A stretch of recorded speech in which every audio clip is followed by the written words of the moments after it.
اب میں نوابزادہ ممتاز جنگ صاحب جو ملٹن کین سے تشریف لائے ہیں پرانے کرم فرماؤں سے تشریف لائے ہیں اور اپنا سوال پیش کریں.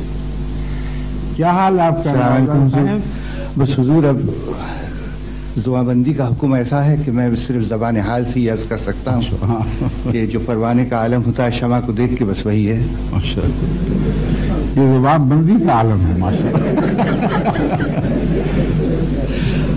حضور کو علم ہے کہ مجھ پر جو ایک کوہ غم ٹوٹ پڑا تھا اور گھبرا کے میں نے حضور سے رات 10 بجے استدعا کی تھی کہ دعا فرمائیں جی. تو وہ اس کا ایک معجزانہ نتیجہ ہے کہ صرف شکلی حضور بشاش نہیں دیکھ رہے, الحمدللہ دل بھی بشاش. الحمدللہ.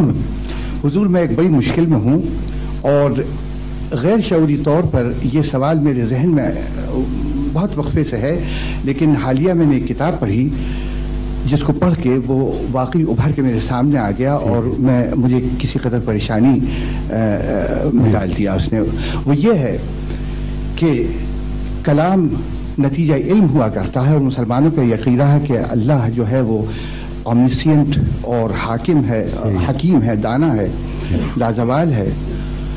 تو قرآن مجید میں اور عام مسلمانوں کا یہ عقیدہ ہے کہ حضرت آفرینش سے انسان جو تھا وہ مواحد تھا اور اللہ تعالیٰ نے جب سے انسانوں کو گویا انسان بنایا تو ان کی ہدایت کا سامان بھی پیدا کیا. لیکن آج تک جتنی آرکیولوجیکل تحقیقات ہوئی ہیں ان سے وضاحت کے ساتھ یہ بات سامنے آئی ہے کہ قدیم انسان مواحد نہیں تھا بلکہ مشرک تھا. اب حضور یہ ایک تضاد ہے جس کا حل مجھے طلب ہے. اس سوال کو جس رنگ میں آپ نے پیش فرمایا ہے وہ اس رنگ میں قابل قبول نہیں ہے. پہلی بات یہ آرکیولوجی سے کہیں ثابت نہیں کہ قدیم زمانے کا انسان مشرک تھا. یہ ڈھونگ رچایا گیا ہے مغربی اور جو سوشولوجسٹ کہلاتے ہیں یا اینتھروپولوجسٹ, انہوں نے یہ قصہ گھڑ کے اپنے تعلیمی اداروں میں اس کو عام کر دیا. اس حصے پر تفصیلی بحث تاریخ کے حوالوں کے ساتھ اور ٹھوس سائنسی حوالوں کے ساتھ میں نے اپنی اس کتاب میں جو شائع ہونے والی ہے, امید ہے اللہ کے فضل کے ساتھ ہمارے جیسا سالانہ سے پہلے آپ کے ہاتھ میں آ جائے گی, اس میں ہر پہلو سے اس پر گفتگو کی ہے. سب سے پہلی بات اہم جو خلاصتاً میں یہاں بھی بیان پھر کر سکتا ہوں, اس کتاب میں تفصیل آئے گی مگر یہاں مختصر میں عرض کر دیتا ہوں. یہ جو تصور ہے یہ اس طرح گھڑا گیا کہ انسان جب شعور کی ابتدائی حالتوں میں تھا وہ جس چیز کو خوفناک دیکھتا تھا اس کے حضور سجدہ ریز ہو جاتا تھا. ٹھیک ہے نا؟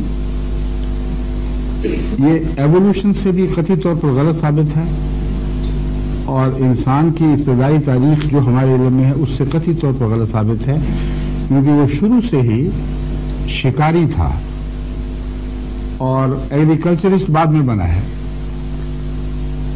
اور کبھی بھی ایسا نہیں ہوا کہ شیر کو دیکھے تو پرانا انسان اس کے سامنے سجدہ کر دے یا ہاتھی سے ڈر کے اس کی عبادت شروع کر دے. اس سراسر جھوٹ ہے. وہ تمام دوسری مخلوقات سے جو زمین پر تھی ان سے بہتر دماغ رکھنے کی وجہ سے, بہتر ہتھیاروں سے ہمیشہ ان سے لڑتا رہا ہے اور خداؤں سے کوئی لڑا کرتا اس طرح.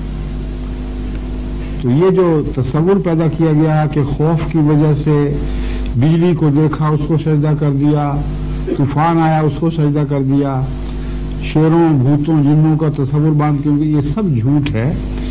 انہوں نے اس کی بنا رکھی ہے گریک میتھولوجی پر اور لیٹن میتھولوجی پر. حالانکہ اس میتھولوجی کے حوالے سے بھی یہ بات قطعاً غلط ثابت کی جا سکتی ہے. وہاں بھی بہت عظیم انبیاء پیدا ہوئے ہیں اور ان کی تعلیم کے بگاڑ کے بعد شرک آیا ہے اور یہ سلسلہ ازل سے اسی طرح جاری ہے.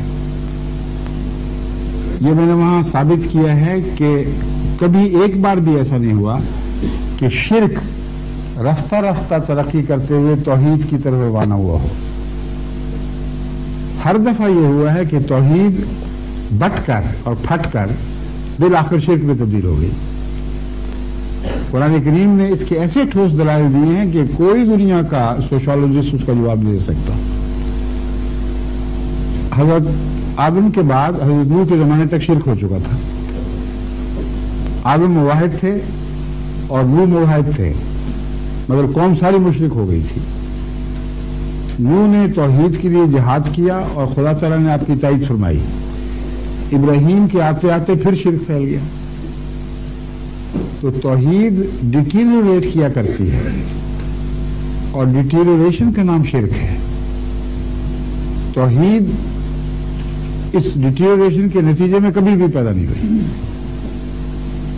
یہ بالکل عقل اور تاریخ کے خلاف فیصلہ ہے. حضرت ابراہیم علیہ الصلوۃ والسلام کے بعد سلسلہ نبوت جہاں بھی دیکھیں گے آپ، شرک ان کے بعد انہی کی قوموں میں پیدا ہوا ہے. موسیٰ کی زندگی میں بھی شروع ہو گیا. بس شرک ڈھلوان کا نام ہے اور توحید بلندی کا نام ہے. قومیں طبی طور پر مشکل کاموں سے آسان کی طرف منتقل ہوا کرتی ہیں. بس یہ چیلنج ہے میرا، ایک واقعہ دکھائیں کہ شرک نے رفتہ رفتہ ترقی کر کے توحید پیدا کیا. بے شمار مثالیں اس کے برعکس ہیں. اب گرو بابا نانک کی مثال دیکھیں. وہ ہندوؤں سے آئے اور جو شرک کا گڑھ تھا وہاں سے نکلے اور توحید پر قائم ہوئے اور شرک کے خلاف جہاد کیا. بس توحید آسمان سے اترتی ہے، ارتقائی طور پر پیدا نہیں ہوا کرتی. لیکن یہ ایک دلیل ہے مختصر. اس میں نے آسٹریلیا کے کانٹیننٹ کے حوالے سے ان کی تھیوریز کو قطعاً غلط ثابت کر دیا ہے. اور آنے دے کتاب پھر آپ کو پتہ چلے گا کہ کوئی گنجائش ہی نہیں ہے اس بات کے انکار کی کہ ہمیشہ توحید ڈیٹیریوریٹ ہو کر شرک میں بدلا کرتی ہے. اگر کچھ کہیں اور نہیں جانا تاریخ میں تو مسلمانوں کا حال دیکھ لیں. حضرت صلی اللہ علیہ وآلہ وسلم کی توحید کے چشمے سے اسلام پھوٹا ہے. اور آج پاکستان میں کیا ہو رہا ہے؟ مردہ پرستی عام ہو گئی ہے. درختوں سے بچے مانگے جا رہے ہیں. کوئی نزلہ ٹھیک کرنے والی شاخ ہے کسی پیر کی، کوئی گنٹھیا ٹھیک کرنے والی ہے. سارا آوے کا آوا بگڑا ہوا ہے. جو بھی پاکستان کا بڑا اٹھتا ہے وہ پہلے داتا کے دربار پہ حاضری دے تو پھر وہ سمجھتا ہے کہ مجھے استقلال ملے گا. جہاں شرک کا یہ عالم ہو، انگلستان میں جو مشرک علماء ہیں ان کا بول بالا ہے یہاں. اب دیکھ لیں اور اتنا جاہل بنا رہے ہیں لوگوں کو، بیچاروں کو. ان سے پیسے کھا رہا ہے، جن ان کے نکال رہے. جنوں کا عقیدہ اس لیے بنایا ہوا انہوں نے، ان کو جنوں سے رزق ملتا ہے. تو اپنے رزق پہ کون لات مارے؟ لڑکیوں کے پیٹ میں لاتیں مار مار کے اس کو مار دیتے ہیں، مگر جن کو لات نہیں مار سکتے. یہ حقیقت حال، تاریخی حقیقت ہے جو آج تک اسی طرح دیکھی جا سکتی ہے. جزاک اللہ.